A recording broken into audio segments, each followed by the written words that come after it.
Olá pessoal, tudo bem? Aqui é o pastor Antônio Júnior e hoje eu estou aqui para tirar uma dúvida de muitos de vocês. Afinal, o que será que acontece depois da morte? Eu vou te mostrar tudo baseado na palavra de Deus, eu vou te mostrar o que Jesus disse e eu tenho certeza que tudo vai ficar mais claro a partir de agora e isso vai mudar a sua maneira de se relacionar com Deus. Amém?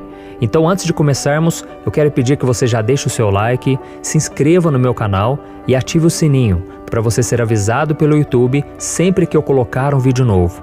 Eu não sei se você sabe, mas todos os dias, às 6 horas da manhã, às 3 horas da tarde e às 8 horas da noite, eu tenho colocado uma mensagem de fé e orado pela sua vida.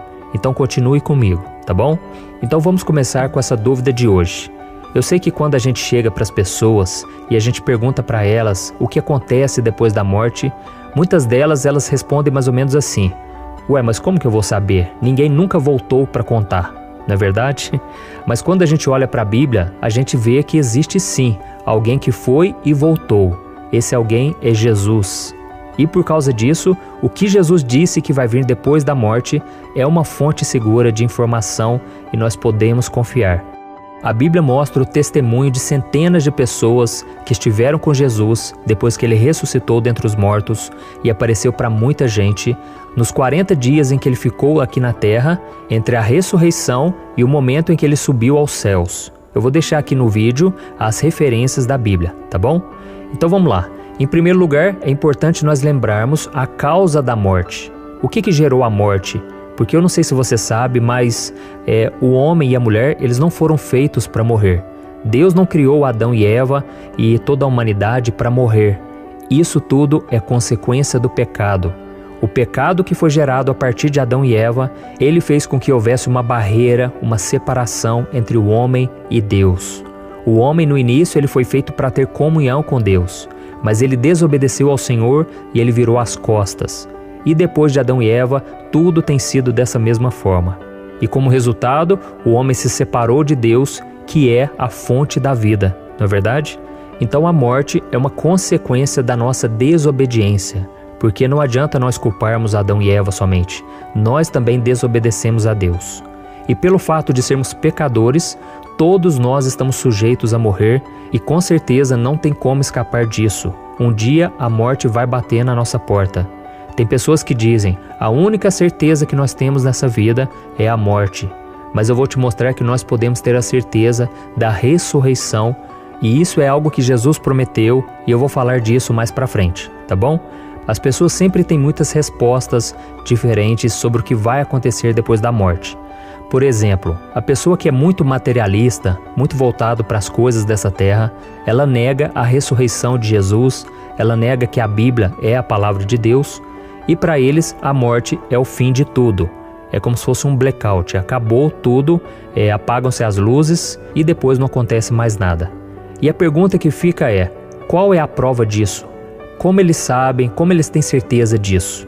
Imagine que uma pessoa que viveu assim, ela passou a vida toda acreditando que a morte é o ponto final e assim que ela morre, ela descobre que existe um pós-morte. Um sofrimento terrível aguardando aqueles que nunca se preocuparam com Deus.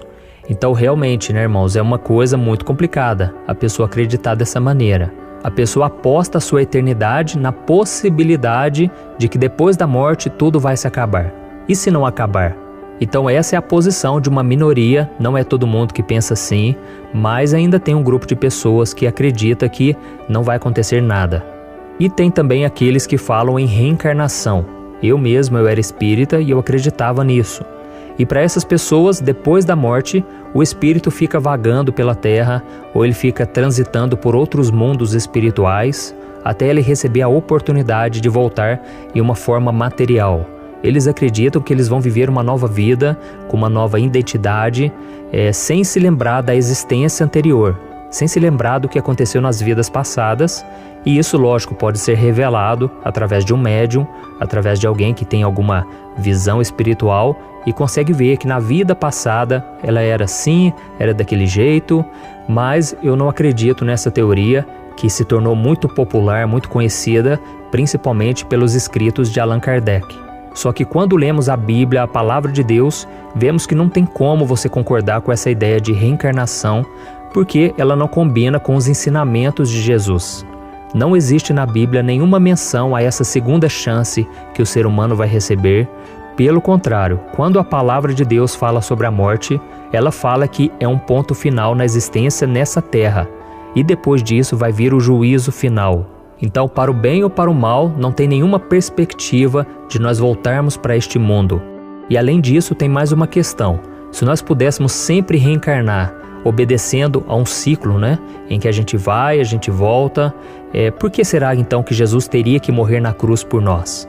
A Bíblia toda deixa claro que Jesus ele morreu na cruz para nos salvar, ou seja, para nos livrar da morte, da condenação eterna, do juízo justo que os nossos pecados merecem, não é verdade?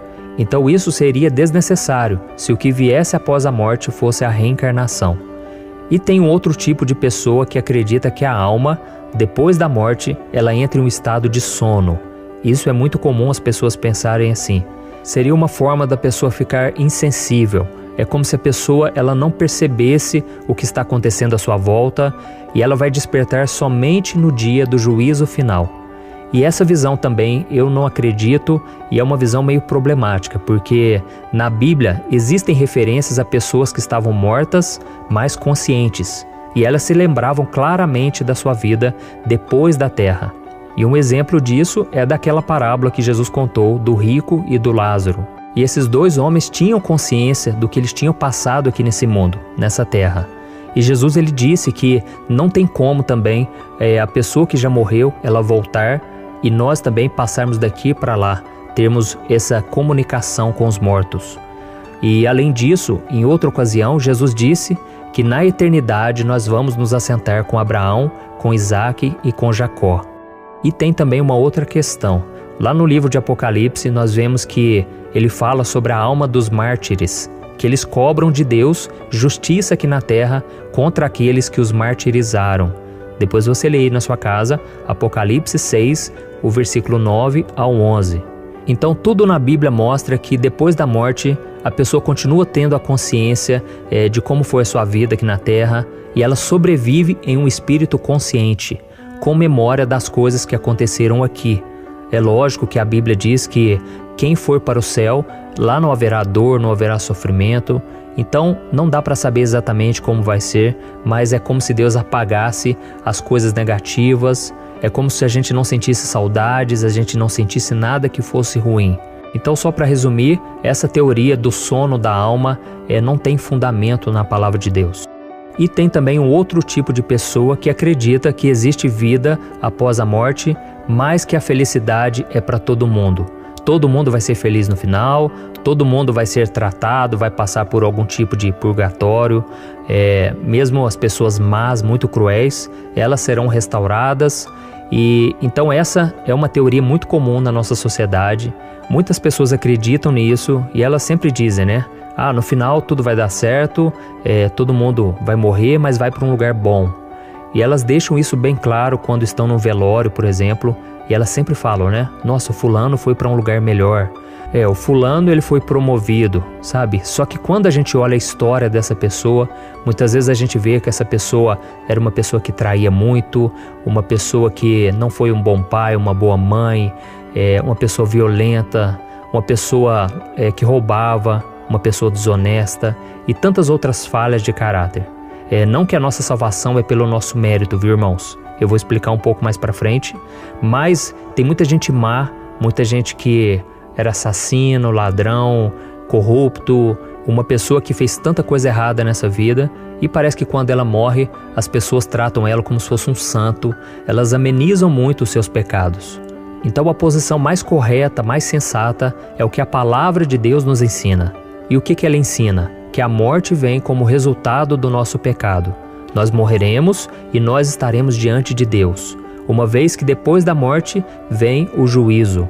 E aí depois disso só tem duas possibilidades: a vida eterna, uma vida cheia de alegria, uma vida cheia de paz, ou a condenação e o sofrimento eterno. A vida eterna é concedida àqueles que nessa vida se arrependeram dos seus pecados e receberam Jesus como seu único e suficiente Salvador. Por quê? Porque a salvação não é pelos nossos méritos, pelas nossas obras. Você pode ser uma pessoa boa, que faz muito bem para as pessoas, que doa cesta básica, que visita orfanatos, mas, como eu te disse, todos nós somos pecadores e por isso não podemos estar diante de um Deus tão santo, um Deus que não tem pecado. E é por isso que Jesus veio e Ele carregou o pecado sobre Ele lá na cruz. O nosso pecado estava sobre Ele, porque Jesus também não tinha pecado. O inimigo tentou fazer com que ele caísse em tentação, que ele se desviasse, que ele cometesse um pecado apenas, porque assim ele seria uma pessoa igual a mim e igual a você. Mas Jesus não pecou e por isso ele pôde carregar sobre si os nossos pecados. Ele foi o sacrifício perfeito. Então, quando nós cremos nesse sacrifício, cremos que Jesus morreu e ressuscitou por nós, então pela fé nós recebemos o perdão de Deus na mesma hora e a gente ganha a vida eterna. Então depois da morte a gente entra já nesse estado de felicidade na presença de Deus para sempre. Assim como Jesus disse àquele ladrão que morreu ao lado dele na cruz. Jesus disse: "Hoje mesmo você estará comigo no paraíso." E como aquele criminoso tinha se arrependido dos seus pecados e crido em Jesus, ele pôde entrar com Jesus no paraíso, que é o nome que a Bíblia dá para o céu que nos aguarda. Então isso é para aqueles que creem em Cristo como seu Senhor e Salvador. Deu para entender? Então o cristão ele tem que encarar a morte como algo natural, que veio por causa do pecado, mas sabendo que a sua esperança está além da morte. E Jesus mesmo afirmou, né? Quem crer em mim, ainda que morra, viverá. Então a gente tem que ter essa certeza. Ainda que a gente morra, nós vamos viver eternamente com Cristo se nós nos arrependermos e cremos nele como nosso Salvador. E Paulo também falou sobre isso lá em 1 Coríntios capítulo 15, o versículo 55. Ele disse assim, onde está, ó morte, a tua vitória? Onde está, ó morte, o teu aguilhão? Por que ele disse isso? Porque a ressurreição tirou o poder da morte sobre a raça humana. Então a morte, que é a nossa maior inimiga, é a maior inimiga do ser humano, ela foi vencida por Jesus lá na cruz, porque ele ressuscitou. Ele foi o primeiro a ressuscitar. E agora todos que creem nele também serão ressuscitados. Amém? Isso é maravilhoso, irmãos, não é pelo nosso mérito. Eu tive uma vida muito torta, uma vida de desobediência, mas um dia Jesus perdoou os meus pecados e eu criei nele como meu Salvador. A partir dali, o meu relacionamento com Deus foi restaurado. E se hoje eu estou falando aqui por você, é por causa disso, é por causa da graça de Deus. E aí também tem aquela outra alternativa que a Bíblia nos mostra, que é a condenação e o sofrimento eterno. E pense comigo, irmãos, o que a gente poderia esperar de uma pessoa que viveu nesse mundo sem considerar a presença, o amor de Deus? Ela não aceitou Jesus como seu Salvador, o tempo todo ela quebrou os mandamentos e ela fez tudo o que vinha na sua mente. Será que essa pessoa seria salva? Será que essa pessoa ela deveria estar no céu junto com pessoas de Deus, pessoas que foram perdoadas por Jesus? Não, essa pessoa ela vai colher o pecado que ela plantou durante toda a sua vida. E o salário do pecado é a morte. É isso que está escrito na palavra de Deus. Então, aquele que na sua vida ela semeou a semente do pecado e da desobediência, com certeza ela vai colher condenação. Por quê? Porque ela não foi perdoada. E Jesus deixou isso bem claro. Não existe uma outra vida, não existe uma segunda chance. Nós temos que buscar ao Senhor no dia que se chama hoje. Nós temos que buscar a Deus enquanto há tempo. Então, eu quero fazer uma oração por você agora. Eu quero oferecer para você a mesma oportunidade que eu recebi há muitos anos atrás. A oportunidade de entregar a vida para Jesus. Você que reconhece nesse momento que pelos seus méritos, pelo seu esforço, você não consegue ser uma pessoa que vive sem pecado. Eu tenho certeza que todos nós somos pecadores, mas o que Jesus espera é que você reconheça isso. Porque Ele mesmo disse, eu não vim para os sãos, eu vim para os doentes, eu vim para salvar pecadores. Então que você possa reconhecer o seu pecado e pedir que Jesus te perdoe, porque irmãos, essa vida é muito passageira, essa vida não nos garante nada. Nós precisamos estar firmados em Cristo e eu tenho certeza que se você se arrepender e convidar Ele para entrar na sua vida, Ele vai entrar. E a partir de agora você deverá então andar nos caminhos do Senhor, seguir os passos de Jesus. Amém? Então eu quero orar por você, se você puder, feche os seus olhos e vamos orar. Senhor, meu Deus e meu Pai, eu quero te agradecer por esse momento especial em que ouvimos a Tua palavra e nós chegamos à conclusão, meu Pai, que nós não podemos nos salvar. Por isso eu te peço perdão, Senhor. Em nome de Jesus, me perdoe, Pai, por todos os meus erros, por todas as minhas falhas, a minha desobediência. Senhor, eu reconheço que eu não consigo receber a salvação e eu também não posso comprá-la, e eu reconheço que não existe uma outra chance. Eu tenho que me arrepender agora. Por isso, meu Pai, eu te peço perdão por todos os meus pecados e eu confesso com a minha boca que Jesus é o Senhor. Eu creio em Ti, Jesus, como meu único Salvador. Jesus, perdoa os meus pecados, escreve o meu nome no livro da vida e eu quero andar contigo todos os dias a partir de hoje. Me ajude, Senhor, a vencer o mal, a vencer o pecado, a vencer o diabo e este mundo. Eu quero estar contigo para sempre, até aquele dia em que me encontrarei com o Senhor para sempre. Senhor, em nome de Jesus que eu oro e te agradeço. Amém. Glória a Deus. Meus irmãos, se vocês oraram com fé, se você orou pela primeira vez entregando a sua vida para Jesus, eu quero te dizer que Jesus te perdoou e Jesus te salvou. E agora você tem que andar com Ele todos os dias. Você tem que entender que não é uma religião, é um relacionamento que você vai começar com o Senhor dia após dia e você vai aprender cada vez mais qual é a vontade dEle.